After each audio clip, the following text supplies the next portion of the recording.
Thank you for joining us this evening. This is a regularly scheduled Greer City Council meeting called and convened this evening, November the 27th, 2018. Having called the meeting to order, I'd like to ask if you would to please stand with council as I lead us in the Pledge of Allegiance, and then following that, an invocation for council.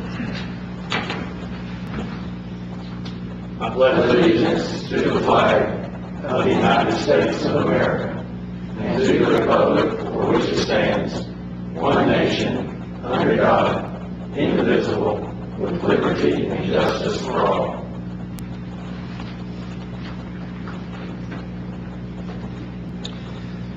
Most kind and gracious Heavenly Father, we come before you with humble hearts this evening and thank you for the many blessings that you have bestowed upon us. In this season of Thanksgiving, please remind us of those in our community that are less fortunate and have needs before them tonight, just very even basic needs that may need to be addressed. May we never forget those that are in need, and may we have hearts that will minister to them in whatever way may be appropriate, whether it be physical or spiritual. We ask that you'll give us guidance and direction as we seek to do your will, as we seek to be good servants for the city of Greer. We thank you for the calling that you've placed upon our lives that have put us in this position, and pray that you'll guide us as we go about the business tonight. We ask these things in Christ's name and for his sake. Amen.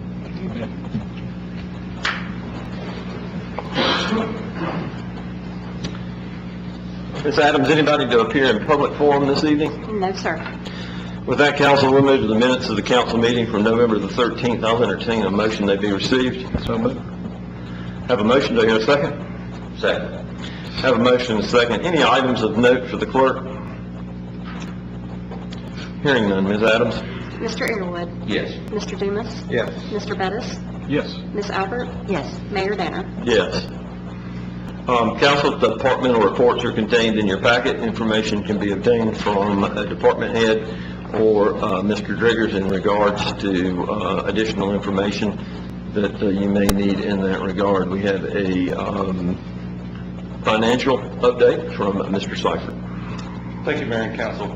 Tonight, I'm pleased to bring to you the summary performance report for the period ended October 31st, 2018. Beginning with the general fund, we have revenue recorded of $2,487,000 with expenditures of $6,542,000. The expenditures are currently 7% under budget. Looking at the dashboards, we have a combined positive variance of $474,000 and a carrying cash balance in the general fund of $11,775,000. Moving to the hospitality fund, we have revenue that is 2% over budget at $763,000 and expenditures recorded of $67,000. In the hospitality fund, we have a carrying cash balance of $1,867,000. And finally, in the stormwater fund tonight, we have revenue recorded of $18,000 and expenditures recorded of $127,000. And then in the stormwater fund, we have a carrying cash balance of $1,041,000. Be happy to take any questions you may have. Council? Thank you, sir. We appreciate the update and the report. Council, this evening we have a petitioner to come before us. Ms. Gloria Holland would like to address council regarding the discharge of fireworks within the city limits. Ms. Holland, the podium is yours to address council, and we'll be glad to hear your petition. Okay. Good evening. Thank you for giving me the opportunity to speak. My name is Gloria Holland. I live in Riverside Town, over by the new grocery store where they billing out everything over there. My house is on the end unit, and on the other side of me, well, actually they built some on this side and some on this side. The townhouses that are on the other side is called Riverside Commons. And I was out of town doing a training. I am a substitute teacher, retired United States Army Child Youth and School Services. So I was out of town, and my neighbor was walking her dog, and she saw all this fire and everything, and they were shooting firecrackers, but they were right at the end, and the firecrackers was coming over close to my house and almost went on the top of my house. And so when she came and to give me this, I came up to the police station, and they told me that you can shoot firecrackers. And so I'm just coming to ask the council, the city of Greer, to just kind of look at this, because right now, all of our communities, everything out there where I live at is basically new, and all our houses and townhouses, we're all on top of each other, so there's really nowhere for these firecrackers to go. And so I would have been really devastated if ADT had called me and told me my house was on fire, because she told me that the firecrackers almost went on the top of my house. So I'm just coming here to ask you to rethink it, the law and the safety, because over in Riverside Commons, they didn't put a fence. They put in these trees, and the trees died, and so now it's dry and everything. And so I'm just asking for safety, for my home and for everybody's home, to kind of look at maybe just doing this around 4th of July or New Year's Eve, because really there's nowhere for the fire. They were standing over there, and the firecrackers was coming over in our neighborhood close to my house, because my house is on the end unit, and there's nothing in between the community, which is Riverside Commons. And I spoke with my neighbor and I both called the manager of Riverside Commons, and she spoke with I guess put out a letter to everybody over there, because over in our area we can't shoot firecrackers. So that's basically what I just wanted to, and these are firecrackers. Okay? Thank you. We're sorry you had to deal with that. We will take that as information, and if council would like to pursue that in some regard, we'll take it up at another meeting. All right, thank you. Thank you again for giving me the opportunity. Yes, ma'am. Mayor, if we may, Chief Flowers wasn't as quick on his feet as maybe we needed to be. We have one additional. I was aware that we needed to back up. Very, very good. He was being very courteous. Sorry about that. I was just trying to find my time to step up. So, Mayor, members of council, I'd like to briefly highlight our activity report. I know you guys are familiar with the reports that we put out each month, and probably have had a chance to read over what we've submitted for October. So what I'm going to do is I'm going to try to highlight some of the changes since this time last year, and just give you some brief highlights there, and then also talk about a couple other activities that have recently occurred around the month of October. So, the first thing I'm going to do is I'm going to go over the call volume that is included in that monthly report, and the biggest thing is that you'll notice that there's been a pretty substantial increase. It's about 16% over last year. The biggest increases in that is under the rescue and medical category, the false alarms and the false calls, and the good intent calls. So that makes up the majority of those increases. There's been some other fluctuations. One of the ones that a lot of times we have interest in is fires. We're actually down by one fire from this time last year. So one is better than going the other way. So we'll take it. That's kind of an overview of the call volume. I'm not going to go through each individual one. We'll go down to training hours. We have a significant decrease in the number of training hours. I wanted to point that out to you and explain why that is. The two biggest increase or decreases are medical in-service training and officer training. So we recently come under the GHS in-service training guidelines, and that actually reduced the monthly hours from 4 to 2. So that accounts for that decrease in medical in-service hours. And then also in our officer training, last year, the reason that we had that huge bump was because we had two fire officer 2 and 3 courses going on, where we had several people in those courses to get them their base certifications. So I wanted to point that out, because it looks like we're doing less officer training. We're not actually doing less officer training.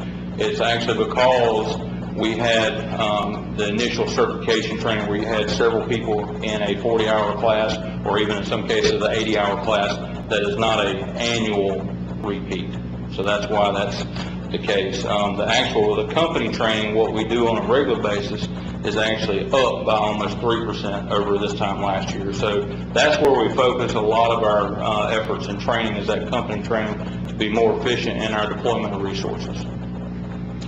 Under our Fire Marshal's Division, fire inspections, permit fees are up by about 4%. Our fire prevention training hours is also up about 21%. And then certificate of occupancy is issued. That's obviously something that we like to keep track of. That's up by about 30%. And then outside of that, we've got fires investigated. That's gone up by about 37%. And violations found, this is pretty significant, 91%. We're up by 91%. So we're finding more violations as we're doing those inspections, so that's important. And then we're getting 78% of those, or increase of 78% of those actually corrected on the first time. And then inspections completed, we're up about 57% on that. So that contributes to, if you remember this last time we went up and asked for additional fire inspector, that's allowed us the ability to get more done. And so we appreciate that. Activities, a couple different things I wanted to bring up and highlight.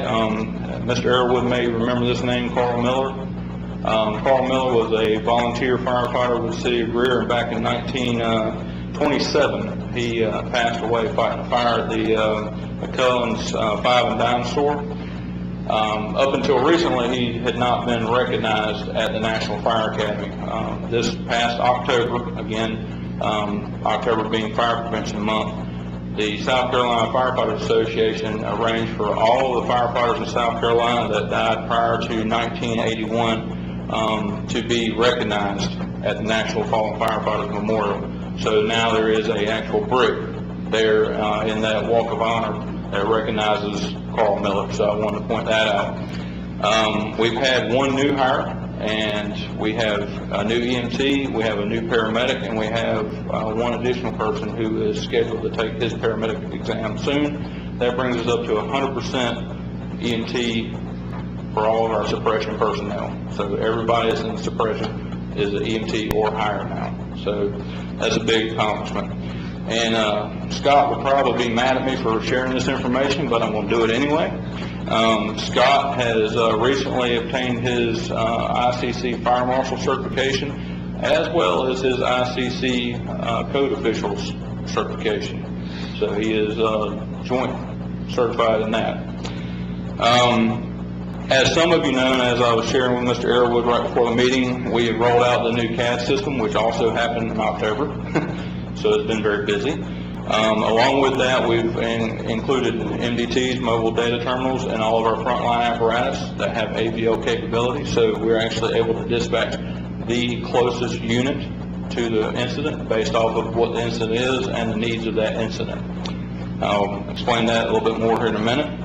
We started, this is a little bit before October, but we started dispatching for Bowling Springs and Taylor's Fire Department noon, July 26th. The significance of that is that it's allowed us to do automatic aid with Pelham, Bowling Springs, Taylor's, and ourselves. And so a couple of examples of benefits from that is on August the 23rd, we had a fire at the Benson's Museum, and within 9 minutes, we had 27 fire personnel, we had 8 fire apparatus, and 2 battalion chiefs, on-duty battalion chiefs. And we're not counting our admin staff. That's all shift personnel on scene within that amount of time with those resources. Commercial structure, we have to put a lot of resources out there in the event that it turns bad. On September the 18th, Popular Place Apartments, we had 21 personnel.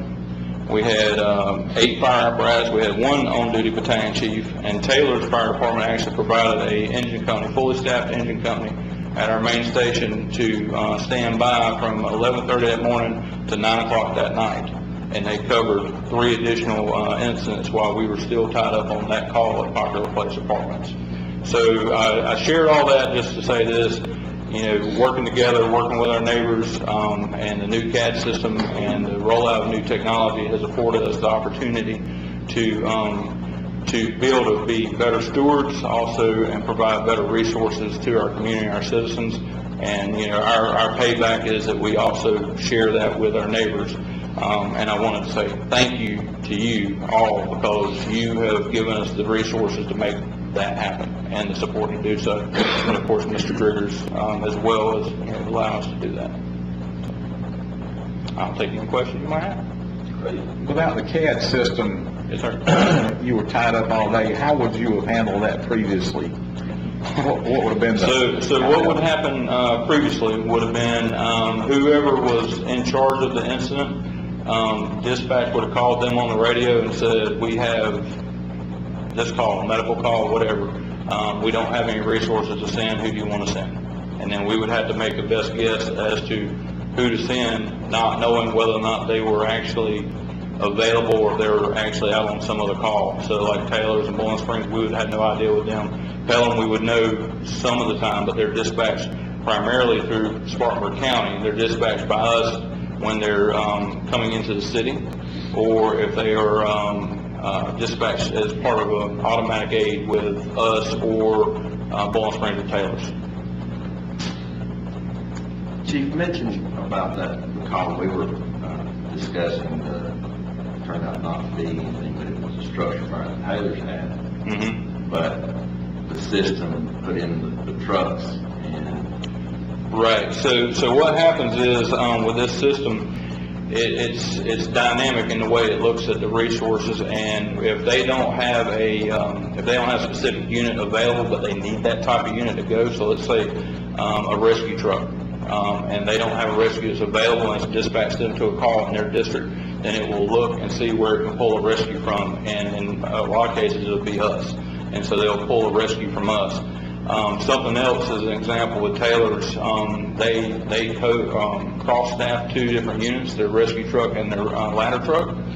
So in a residential, single-family residential structure situation, they want their rescue truck to go as primary, and then they'll pull a ladder truck from a neighboring agency. So that happens on a routine basis, and that's part of that agreement to working together. So they pull the ladder truck. Typically it comes from Bowling Springs just because of location. But it looks at the resources available, and those resources are tracked as whether they're in service, out of service, and it will pull those resources. So you put a response plan in there, and it will go as deep as you build that out. And the more fire departments that are coming online with this CAD system, we're able to go deeper and deeper and deeper into those resources. Does that answer your question? Well, yeah, I'll tell you about the call that I heard where Okay. it was Taylor's, and they didn't have that rescue. Right. And then in the tones it was Absolutely. our rescue. Yeah, and the benefit there is, and that's what the difference between automatic aid and mutual aid, because with the automatic aid that happens on the front end, on the mutual aid it happens on the back end. You get there and realize you need something that you don't have, and you have to call and request it, and then it gets dispatched, then you got to take that additional time for it to get on scene, which delays, you know, the functions that needs to be done on scene. Others? Chief, we appreciate the update and the report. Thank you to all your staff for what you do and the training you do, and for helping us be more innovative in various regards. And tip of the hat to our fire marshal, to Mr. Keeley, and his recent certifications. We are always proud of our employees that seek that additional training and can provide that expertise back to our staff. So thank you very much. Thank you.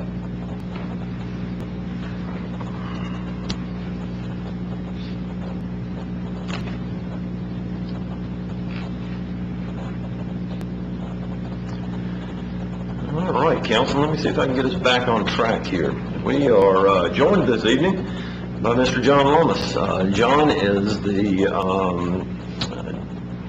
Executive Director of Upstate Alliance, which is an economic development group based in Greenville that serves the counties of the upstate and offers assistance in various different ways, work very closely with Reno Deaton and his folks, and vice versa. And so we're appreciative of the support and insight and information that we get from the Alliance, and look forward to hearing some trends and insights that may be developing here in the upstate, as witnessed by Mr. Lummis. So the floor is yours, sir. Thank you, Mr. Mayor, and members of council. Mr. Driggers, thank you all so much for, number one, for the support of the City of Greer of the Upstate Alliance. As the mayor said, we're the Regional Economic Development Group, and we market the upstate, and we go out and try to find leads and prospects to bring back to our cities and counties. We work very closely with Reno Deaton. He's a great partner of ours, and I feel that Greer has done really well and has taken advantage of a lot of the things that we do in our organization. So number one, thank you. The biggest thing, though, to remember is we're sort of the business development group that's out there, and we bring the projects back to the cities and the counties, and they're the ones that are actually landing the projects. So Reno's actually doing the real work. So I just want to let you know. Anyway, so I have a presentation that I want to give you this evening. If I may begin. Please, sir. Economic development isn't the same as it was 25 years ago when BMW announced it was coming here, and I know y'all know that more than anyone else. Manufacturing has changed. The world economy is changing. As home to nearly 500 firms from 34 different countries, the upstate is part of that world economy. That means things are changing for us, too. In the past, the Upstate Alliance has come to you with reports of what's already happened, but today we're presenting data about what we project will happen, what we expect the next 50 years will look like.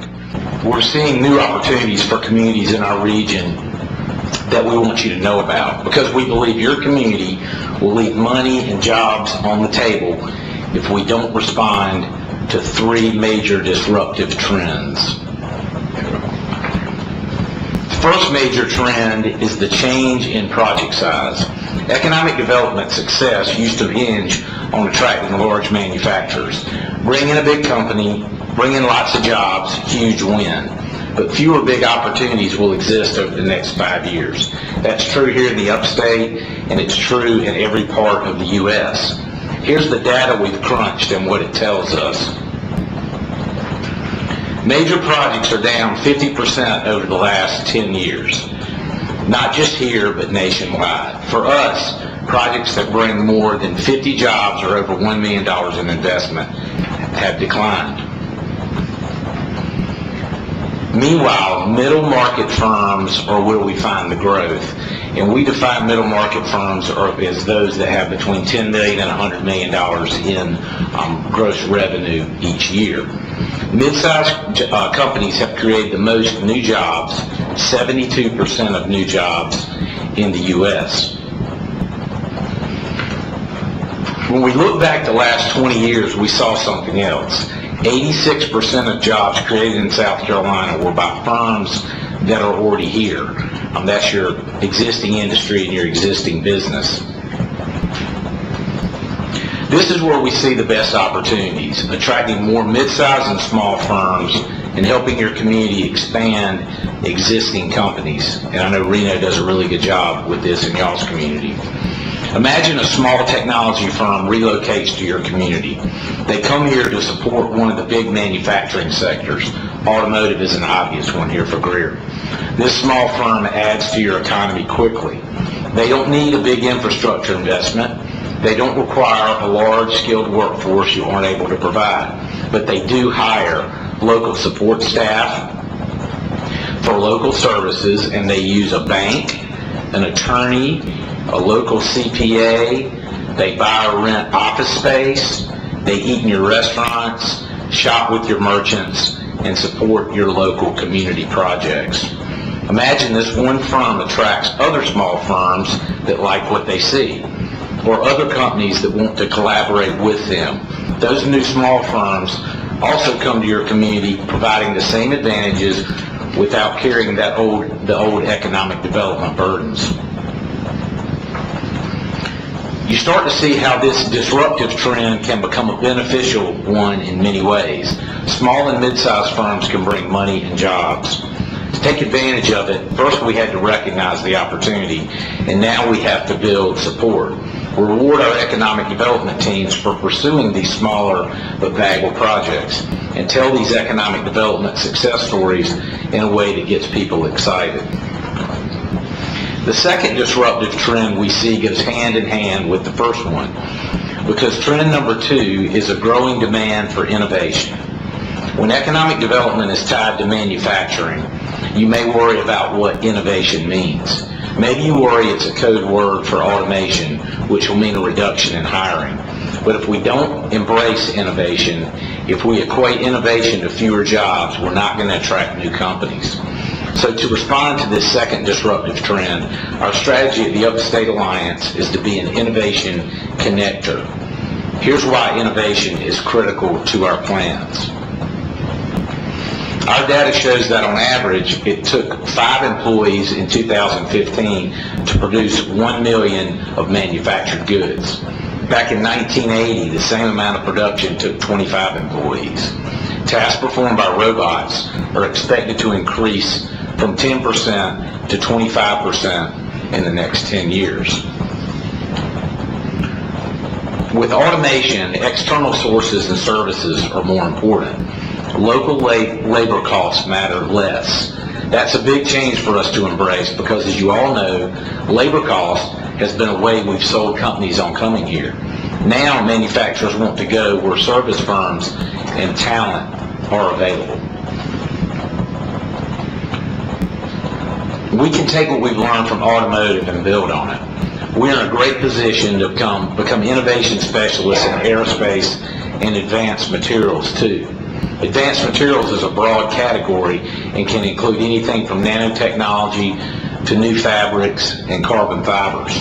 An advanced materials focus helps our region take advantage of work being done by Milliken and companies in automotive and aerospace.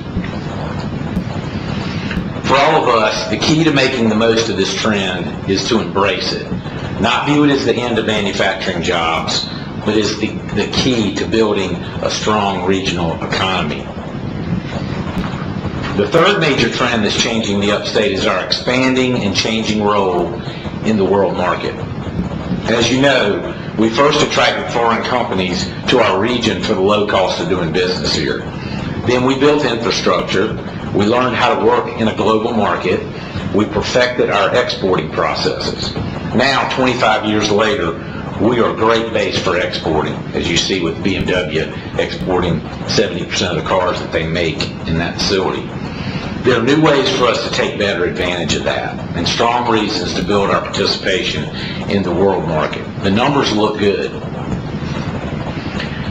Our region's economic development success has made us unique in the United States. Our share of jobs from foreign companies is twice the national average. We have a great platform for attracting even more foreign companies to the upstate, and a distinct advantage because of our established success. Bringing more foreign direct investment to our region will still be a top priority, but data shows us another way to take advantage of our connections to the global marketplace. Wealth around the world is growing. From 2015 to 2020, more than 80% of global economic growth is projected to occur outside of the United States. This new and growing middle class will have spending power it's never had before. Everything we've done to bring foreign companies to the upstate puts us in a great position to help companies here to connect and adapt to the global market. At the Upstate Alliance, we can help our homegrown companies find new customers by connecting them with export training, international commerce trips, and more that will help them get connected to global markets. One example of how exporting can drive economic development is Aran Packaging. Aran is an Israeli company, and it selected Greer for its first American facility in 2015. The Greer Aran facility makes bags used in packaging for products such as fruits, vegetables, dairy, wine, and water. The company invested $6 million and created 63 new jobs in Greer. Today, bags made in Greer are used across North America and Latin America. The Iran story is a great example of foreign direct investment and the power of exporting. Our other opportunity, attracting even more foreign direct investment, is tied to this important concept, marketing ourselves as a region. We need to remember how the world understands us. Even in the United States, people call us the Carolinas because they're not sure what's north and what's south. Now place yourselves in the shoes of executives halfway across the world. They don't know Greenville from Greer, Spartanburg from Seneca. They see us as a region on the map. For economic development, we're stronger when we work together as a region to market ourselves to them. Being even better at telling our regional story is one way we'll take advantage of the opportunity to bring even more foreign direct investment to the upstate. 25 years ago, getting one German manufacturer here was huge. Now we're at nearly 500 firms from 34 different countries and counting. Our connection to the world is more important than it's ever been. Our ability to tap into new markets through exporting is a big opportunity, and our proven ability to work together as a region is one of our great strengths. 3 major trends and so much information. Upstate leaders reshaped the state's economy 50 years ago by embracing change. That's why our region has had a strong plan. One reason your community has had such great success. We're sharing our findings because we want you to see the changes that are coming and understand the rationale for how we're working at the Upstate Alliance. We also hope these trends will spark your ideas for new ways to approach economic development, and that these trends will provide new opportunities for us all. Let's grow together today. Thank you. I'm glad to take any questions or anything that you may have about the Upstate Alliance or what we're doing. Council, questions? Mr. Ormis? Comments? As far as, what was the second trend? Innovation, yes. You mentioned about BMW and then all the other, well, BMW came here because of land. Certainly did. Textiles came here because of land. Textiles left because of land. What's going on? Because you mentioned rising wages. Or is the Upstate Alliance and other groups, are they looking to forward, because at some point that labor number is going to be too much and they're going to say goodbye. And it's not only BMW that picks up and leaves, it's all the support manufacturers. And do you think we have all of our eggs in one basket? Are we diversified enough to fight something like, not fight, but do something like that? A couple of things. I think we're definitely diversified. I mean, automotive is the major manufacturing sector here, but we have a lot of aerospace companies. We're getting more life sciences companies. We have just a lot of manufacturing jobs. The thing about that we're hoping is going to occur with innovation, the more the world changes, the more innovative you've got to be to make these products. I'll use an example. Over at BMW right now, despite the fact that they have more robots than they've ever had, they have more employees than they ever had. So it takes those people with greater skills to run those robots to do those things. So that's why robotics does not worry me in regard to manufacturing, because I know there's always got to be people there that will have to program those and will have to have greater training. In regard to the cost of labor, I really can't answer that. I mean, for now, I think it's good for the people because they're able to make more money in the jobs that they have. It's hard to say if those jobs will go away like the textile jobs went away, but we just have to stay on top of trying to train people to where they can do the job better than anyone else. The thing about the textile manufacturing is a lot of that manufacturing was able to go away to other countries because it wasn't as technically complex as some of the things that we're seeing now. So hopefully, we can keep those jobs because people in other regions will be able to do them. Well, on the innovative side, you talk about robotics. Well, anytime there's innovation in the industry, there are people who fall through the cracks. But I guess a rule of thumb of economics is when you have mechanization or you have, the innovation like you're talking about, you're able to do more with less, but you've got the secondary businesses who are manufacturing and developing that particular innovation. So what I'm hearing is you're trying to recruit. Those are the kind of companies we're trying to recruit. Those kind of companies and a lot of these are professional services that you would say. There are also a lot of companies that we see, and Reno knows this very well, that want to come in to serve BMW, and they're companies that have 2 or 3 people. They may be a German company, a Switzerland company, something like that. We're working with those folks to try to get them in here to get located. In the past, we would just be out there looking for the big projects. Now we're trying to help those smaller ones because we know that they're going to come and grow, and they're going to be the ones that are going to pay high wages and be the more technologically advanced.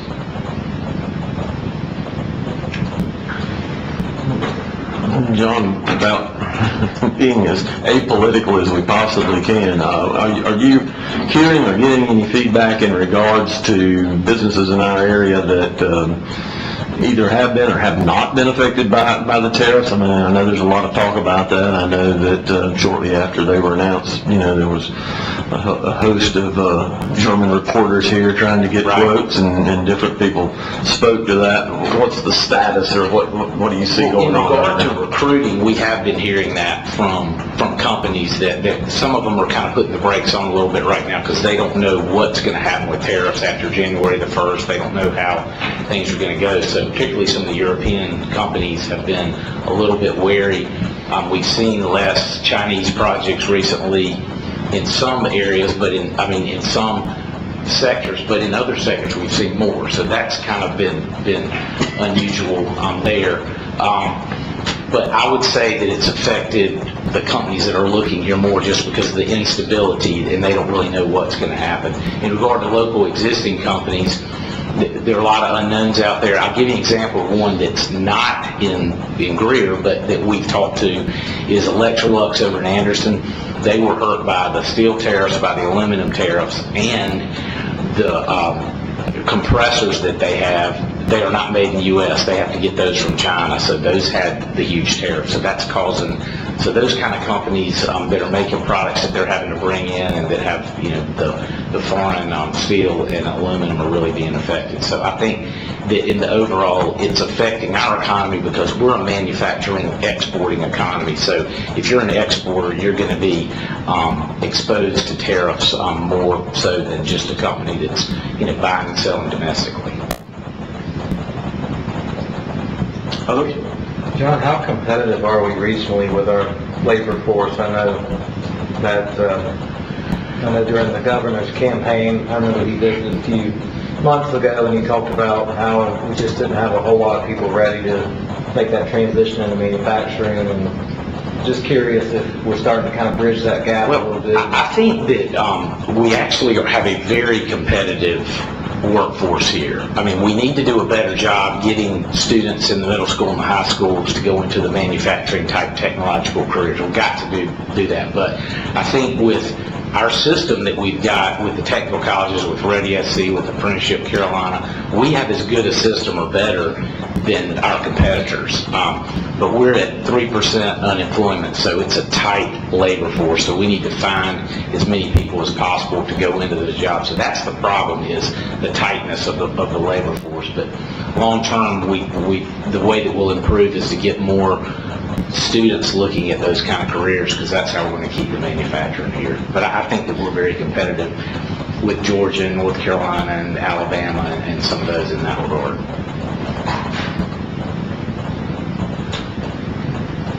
John, please give our thanks and regards to your staff. Thank you for all that y'all are doing for us and the success that you're having, and certainly for supporting Reno and his group. I know what a valuable resource you are to him and to us as well too. So thank you for all you're doing for Greer and for the upstate. Thank you very much. Thanks for y'all's time tonight and appreciate y'all's support. Thank you. Okay. Kind of funny how trade wars.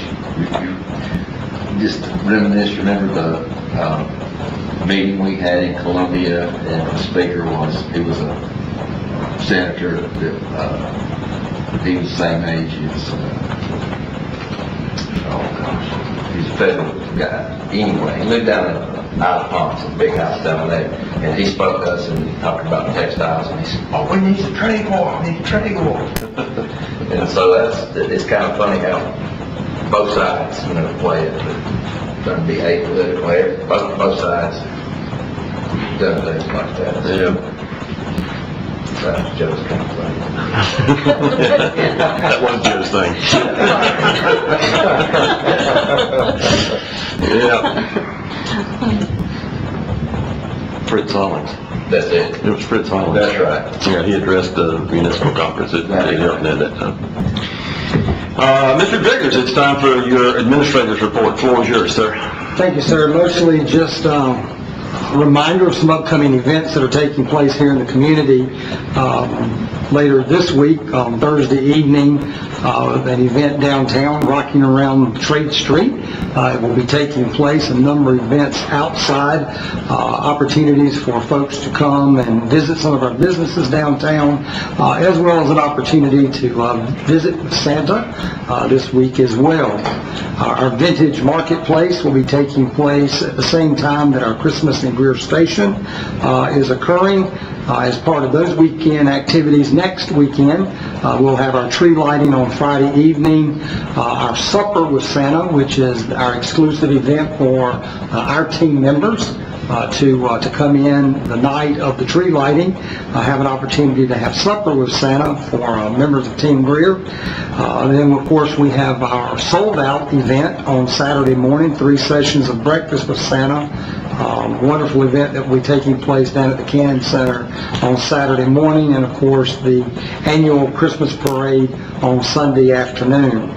I do want to make you aware of something a little bit different this year for us. Quite excited about it. We had a request from a parent in our community over the last couple of weeks relative to children that have special needs concerning stimulation during parades. It's an opportunity that children that may have concerns with loud sounds, lights, vibrations, overwhelming for some of those folks, particularly children with autism and possibly even adults with PTSD. At the request of this parent in our local community, who is the parent of an autistic child, they asked that we could make accommodations in our Christmas parade to make it inclusive for all folks within the community, and they asked that we would consider introducing a sensory safe zone. So we're going to work with the sponsors of the event, Greer Relief. There will be a 2-block section of the parade that will be there at the North Main, between North Main and West Arlington, in that West Bearden area, street area, that specifically for those folks who may experience distress in dealing with sensory stimulation. Our parade entries will be asked to refrain from revving their engines, loud sirens, air horns, those types of things, car horns, loud noises in that portion of the parade. We did a little research on this, and we found that this was successfully accomplished in New Brunswick, Canada, back in 2016, and we were only able to locate only a few U.S. cities this past year that implemented something similar as well. We have shared this information with a number of our partners. Greenville Can is an example, South Carolina Able as well. We will, to our knowledge, at least for this year, we will be the only South Carolina community that will be engaged in having this type of safe zone during our Christmas parade. We're very, very excited about it. We think it offers a wonderful opportunity for adults and children in our area that otherwise would not be able to enjoy an event like this. So I wanted to share with you. We will be getting some additional information out for folks, particularly using our social media outlets to make people aware of where the location within the parade area, where that will be, and then of course we'll have volunteers and staff members that will be in the parade route, not only informing our parade participants but also reminding them as they approach that area that we're approaching that safe zone for those special needs individuals. So again, very excited to be able to participate in that. Our objective in being an inclusive community is making sure that we provide opportunities for all of our residents and visitors to our community. And so we do thank the parent for reaching out to us, and we're glad that we're being able to make some special accommodation. We'll learn a lot from this year's event, and hopefully we'll learn how that we can improve that as we continue to move forward. We certainly wanted to make you aware of how we're going to be handling that as well. Our holiday gathering, shared with you at our last meeting that my wife, Christy, and myself are inviting you to join us at our home on December the 18th, Tuesday evening. That's an off Tuesday for us. We don't have to worry about finishing here and running over to do that. So we're going to do that a little bit different this year, but our holiday gathering will be on that Tuesday evening, December the 18th. An invitation will be coming to you before the end of the week, this week on that. You will notice in your agenda that there was an existing item for contractual matter relative to our streetscape project. I don't really have any new information, so I'll be withdrawing that request to place that on the agenda under executive session. Do want to make you aware of a couple of dates. As you're aware, we have made a decision to rebid that project. We do believe it's in the best interest of the city for us to do that. We've been successful in some value engineering. Wanted to make sure that anyone that would be interested in looking at that project, we are confident that we will be able to have some significant savings in that project moving forward.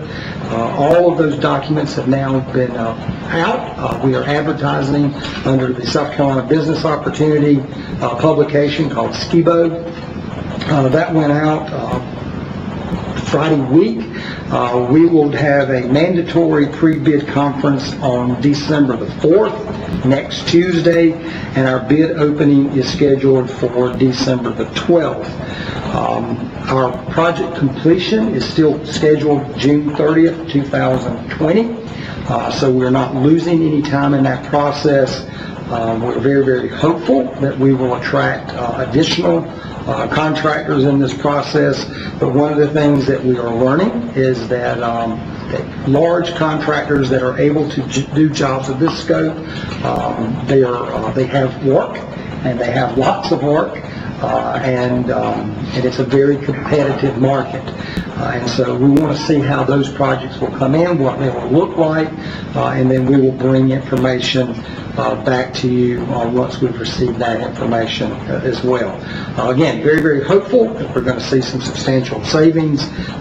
Looking forward to being able to report that to you as we move forward. So not requesting any information on that in executive session as your agenda indicates. However, I am asking council to consider, we had an economic development project that met with us earlier today. Just received that information today. We are asking council to consider in executive session this evening an economic development project called Project O'Hare. We will be asking you to consider that as an economic development matter in executive session this evening. Mr. Deaton will join us for that discussion as well. It's a very exciting opportunity for us. Again, information that was presented to us today.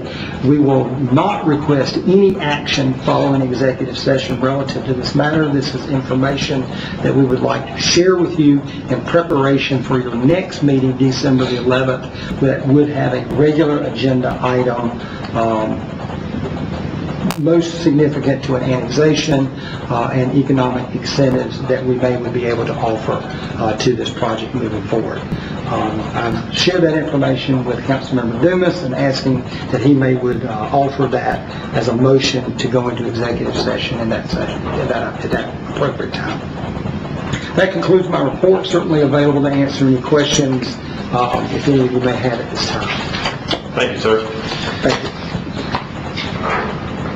Council, as you will see, there are a number of appointments to various boards and commissions that will be expiring in the relatively near future.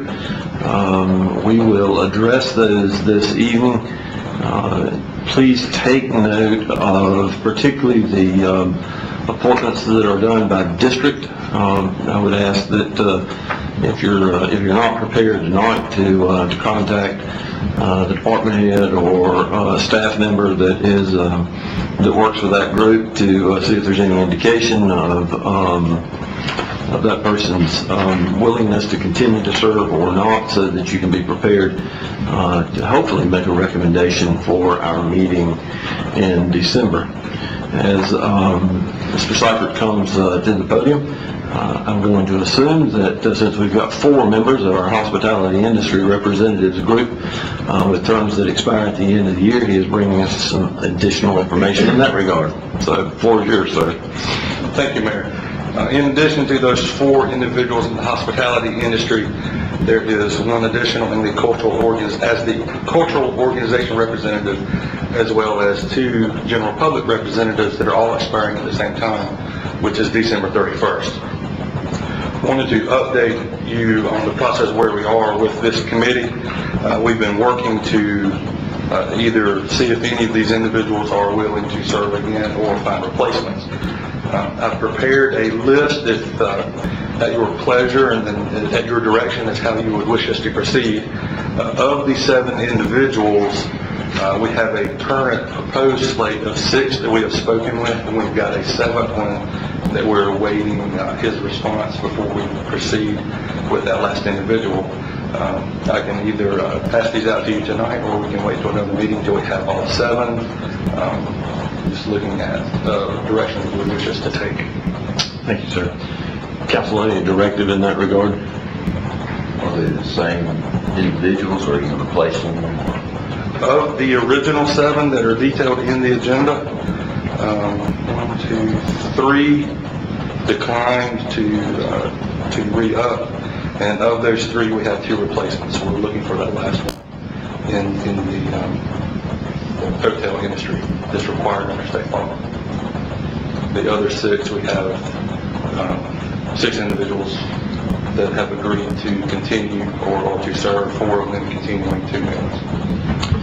Mr. Seifert, I think it's going to be my recommendation that we'll keep this group as a whole, so let's just allow you to press on and hopefully have something to bring to us in regards to the 7 folks at our next meeting. Very good. Thank you, sir. All right, thank you. Election commissions, looks like Anna Davis's term expires at the end of the year. We will check with, well, we may not check with Ms. Duncan before we get to that point. So Ms. Davis has indicated a willingness to continue to serve if it's council's desire to reappoint. Okay, I'll entertain a motion that Ms. Davis be reappointed to the election commission. So have a motion and a second. Any discussion or questions in that regard? Hearing none. Ms. Adams? Mr. Airwood? Yes. Mr. Dumas? Yes. Mr. Bettis? Yes. Ms. Albert? Yes. Mayor Danner? Yes.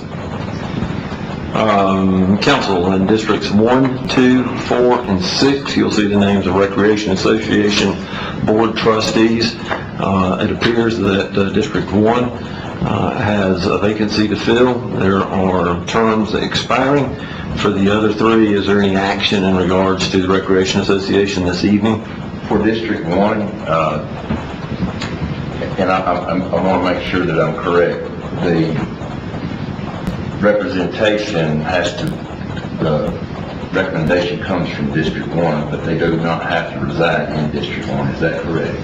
That is our interpretation of the enacting for that commission, for that board. Okay, well, Mr. Bohannon has done a great job, and he's still residing, or will be still residing in the city, and he wishes to continue to serve, and so there's, I guess, no action there. Okay, his term doesn't expire until 2020, so we will have that amended then for the next reading. Is there anyone from 2, 4, or 6 prepared to make a recommendation this evening? Yes, sir. Mr. Mayor, I'd like to make a recommendation that we continue to use Wayne Yount here for his services for the Recreation Association Board of Trustees. That is a motion. Do I hear a second? Second. Any further discussion or questions in regards to his service? If not, Ms. Duncan? Excuse me, Ms. Adams? That's okay, I'll answer. Mr. Airwood? Yes. Mr. Dumas? Yes. Mr. Bettis? Yes. Ms. Albert? Yes. Mayor Danner? Yes. So let's let the record reflect for our next meeting in the Recreation Association District 1 and now District 4 have been taken care of at this point in time. And District 6, I'm working on that. I should have that next meeting. Okay, thank you, ma'am. With that then, we'll move to items of old business, the first of which is the second and final reading of ordinance number 29-2018. This is an ordinance to amend the City of Greer Historic Overlay District zoning map as allowed by Chapter 38, Article 4 of the City of Greer Code of Ordinances. This ordinance 2918 is a map amendment to remove G021000101900 from the downtown historic overlay district. That building is the Tire Exchange. Mr. McMahon joins us to give us any updates or additional information in regards to the second and final reading of ordinance number 29-2018. No, sir, there is no new additional information at this time. Being advised there's no new or additional information, I'll entertain a motion to receive. So motion. And a second. Second. Floor is open for discussion or questions. Hearing none, Ms. Adams? Mr. Airwood? Yes. Mr. Dumas? Yes. Mr. Bettis? Yes. Ms. Albert? Yes. Mayor Danner? Yes. Second item before us this evening is the second and final reading of ordinance number 30-2018. This is an ordinance to amend the City of Greer Historic Overlay District zoning map as allowed by Chapter 38, Article 4 of the City of Greer Code of Ordinances. Ordinance 30-2018 is being amended to add Grace Church to the downtown historic overlay district. Mr. McMahon, any new or additional information in that regard? Yes, sir. Thank you, Mayor and Council. We have amended Ordinance 30-2018 as requested from the first reading to reflect that only the rear warehouse building will be added to the historic overlay district. We have also updated Exhibit C to show that the hatched area is the rear warehouse, and that will also be the only part that is added. That is all the information I have at this time, but I'll be glad to answer any questions you may have. Council, on the recommendation of staff, do I hear a motion to receive? So moved. And a second. Second. Floor is open for discussion. We had quite a bit of discussion in this regard at our last meeting. Floor is open for any additional conversation in that regard. Thank you for the changes. You're welcome. Ms. Adams? Mr. Airwood? Yes. Mr. Dumas? Yes. Mr. Bettis? Yes. Ms. Albert? Yes. Mayor Danner? Yes. Last item before us is old business, second and final reading of ordinance number 37-2018, an ordinance to amend the City of Greer zoning code of ordinances by adding Article 5, district regulations to incorporate hotels within the City of Greer's C1 Central Business District. Mr. McMahon? There is no new additional information at this time, sir. Hearing that report, I hear a motion to receive. So motion. And a second. Second. Floor is open for discussion. Questions? Comments? Hearing none. Ms. Adams? Mr. Airwood? Yes. Mr. Dumas? Yes. Mr. Bettis? Yes. Ms. Albert? Yes. Mayor Danner? Yes. Council will move to items of new business this evening, the first of which is the first reading of ordinance number 40-2018. This is an ordinance to change the zoning classification of property owned by Michael Grasso and Andrew and Kathy Johnson located at 102 McDaniel Avenue from C2 to R7.5, which is single-family, residential single-family. Ordinance 40-2018 is a zoning request for a parcel located at 102 McDaniel Avenue. Mr. McMahon, any information in this regard, sir? Thank you, Mayor and Council. Ordinance 40-2018 is a rezoning request for a parcel located at 102 McDaniel Avenue. It is at the corner of Snow and McDaniel. The property is currently zoned C2 commercial, and the request is rezoned to R75 single-family residential. The purpose is to subdivide the property into 3 parcels for future development. Public hearing was held on the 19th of November. Planning Commission has recommended approval of this rezoning. That is all the information that I have at this time. And we're glad to answer any questions you may have. By show of hand, is a owner or representative of the owner of the property with us this evening? Record will indicate no unindicated so.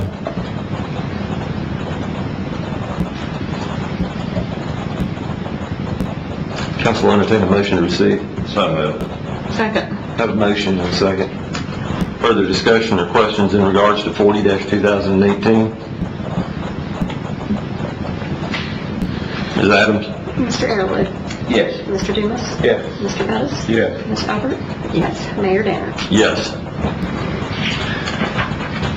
Next item is the first reading of ordinance number 41-2018. This is an ordinance to change the zoning classification of property owned by Happy Homestead LLC, Jeannie and Douglas Fowler, located at 209 Snow Street from R12 residential single family to R7.5, which is residential single family as well.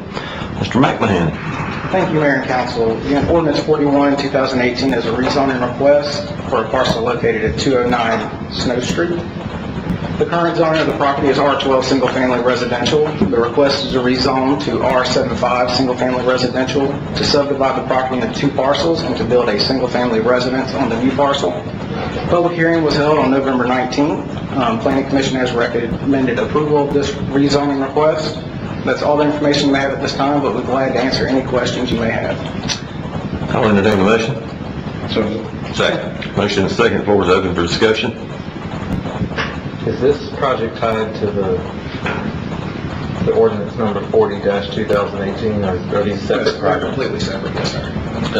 By show of hand, is the owner of the property or a representative of the owner of the property here this evening?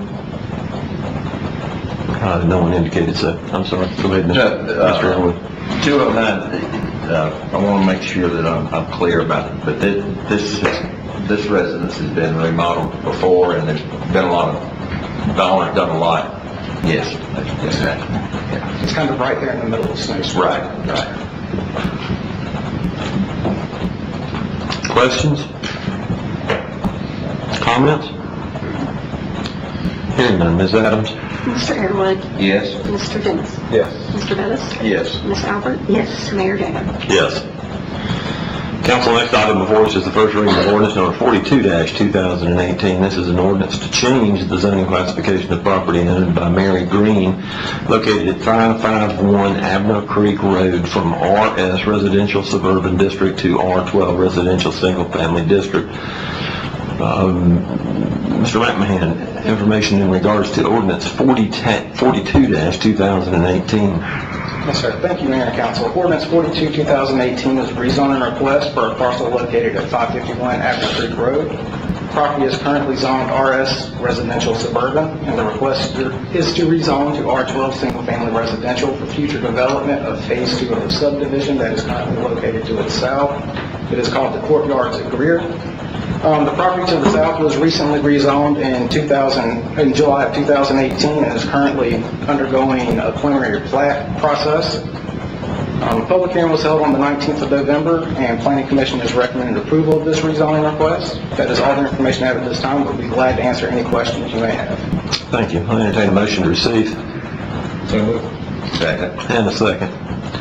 By show of hand, is the owner of the property or representative of the owner of the property with us this evening? Record will indicate someone acknowledged that they were here. Motion and, we got a motion and a second. Motion and a second. Floor is open for further discussion. Questions? Comments? Hearing none. Ms. Adams? Mr. Arrowood. Yes. Mr. Dumas. Yes. Mr. Bettis. Yes. Ms. Albert. Yes. Mayor Danner. Yes.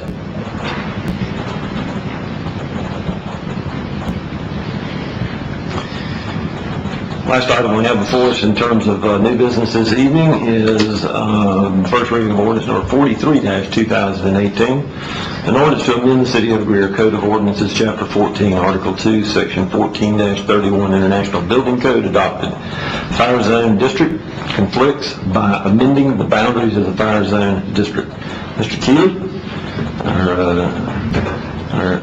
our newly re-educated and certified Deputy Chief Administrator of our Fire Marshals. Mayor and Council, thank you.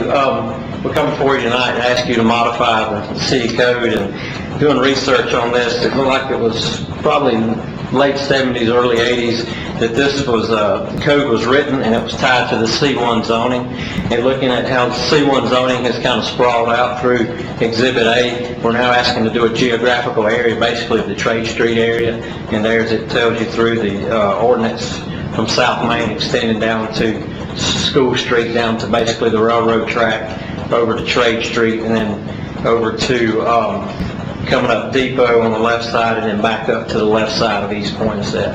And most municipalities do have a geographical area, and looking at C1, how it is sprawled, is basically from Miller Street over to the county line and over to Victor Park, and then up North Main, halfway up just past the Methodist Church. So, and what it does, the fire district, it really is just restrictive on the type of materials that you can use in that area, and even as far as for existing buildings, if someone in that area had wanted to add on, they would have to use more restrictive materials, can't use any type of combustible materials and things. So we're just looking, as the city has grown and redeveloped, that we thought it was time to make an adjustment to this district. Entertain a motion to receive. Motion. Second. Have a motion and a second. Floor is open for discussion.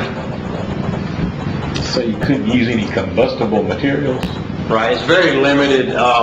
The code says even on like architectural trim, it should be non-combustible or wood, fire-treated wood and stuff. So won't any, as far as the thing you won't want in the district, and what it's set for is similar to what we had in the mid-'80s on Trade Street. I started out on Poinsett, and we thought it was going to turn the corner there at Trade, is with your buildings attached, you don't want the fire spread and have a conflagration of a whole city block or something. So that's the intent of it in the code.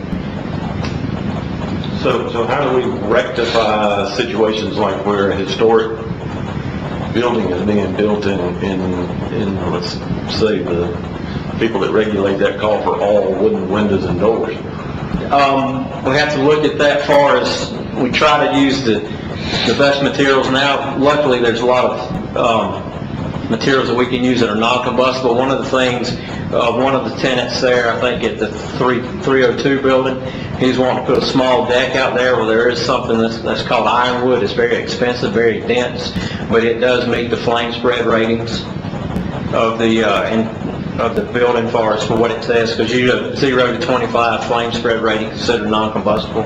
So there are products that would meet that. The wood, they're looking more as far as like the facades, that sort of thing on it, is the biggest thing on it. And as far as your fire rating of the exterior walls, and a lot of times the downtown buildings now, they have the thick enough brick and block walls that they meet the intent of the fire resistant ratings. And a lot of the stuff is being redeveloped too, or being sprinkled. Is there anything in grandfather's existing buildings? As far as there's not anything done as far as, any alterations to them. But the building code will require that anyway, as far as, if they have to bring it up to certain codes. Do we have any idea how much this will add to construction costs? It's not adding any, actually it's reducing, because we're reducing the area. It's not, that area now is already under that. because everything that's in C1 zoning is tied to the fire district under the current city ordinance. So we're asking you to reduce it to a geographic area instead of saying that if somebody wanted to renovate their house now down on Park Street or in Mayfield, they would have to comply with the fire being inside the fire district, where when we reduce it, they don't have to. So you're just talking about that grid part? The grid part, right. That would We're be trying to take it away, because I guess probably my thought is when they originally written the code, that central downtown area was probably the only C1. And that when the code first came in the late 70s, early 80s, but then as how stuff over the years and they've tied it to the C1, it's just expanded that fire district. So we thought it'd be better to have a geographical area than tie it to a zoning classification. It's not that hard to comply with. You just want, basically, it's got... Everybody down there does now. It's non-combustible roof and walls. Right, and it dictates that it dictates that through the current code, and as the code gets more stringent, each code cycle revision, so. Well, I don't want to split hairs, but let's say there's a historical house right in the middle of downtown. The house where they cut hair right there behind next to the Davenport, wooden structure. I mean, how does that apply? That would be that's grandfather, like you said, grandfathered in, but if they wanted to add on or something, then it would have to be, it's in the C1 zoning now, it would have to be added. It would have to adhere to the fire district regulations. Or basically, they would have to build it with metal studs, brick or block, that type of construction. Is your question, I think and correct me if I'm wrong, but are you asking if you've got one regulatory authority telling you to do one thing, and then now we've got this authority saying another, and so they conflict, historical, federal... Yeah, that's my first question. Yeah, Right. exactly, absolutely. Right. Yeah. Because we were going to put metal frame doors in 300 trade, and the state historic district said, no, you've got to use wooden window frames and wooden doors for all exterior windows and doors.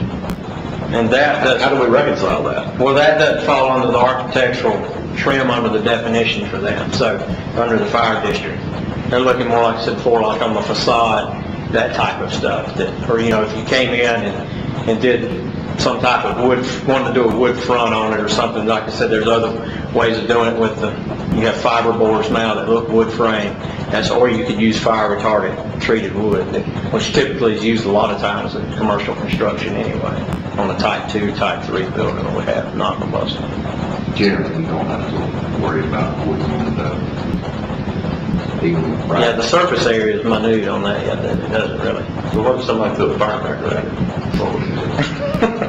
Hopefully it's tempered glass and it won't go through. No, I bring that up simply to ask, have you ever heard of no fireworks being included in a historic, in a fire district with this kind of definition? It seems to me that might be appropriate to not have a place where you would shoot fireworks. If we allow it in the city, but we might not want to allow it in a fire district in a downtown area. I haven't heard of any. Typically a lot of times your downtown areas is where people have their fireworks shows anyway. There's other things you can do as far as close proximity audience fireworks and things that aren't, which would be not what we shoot down here at Victor Park. It would be, something smaller and less explosives in it. But I have not heard of anything as far as restricting it to that area, but that's something we could look at. Others?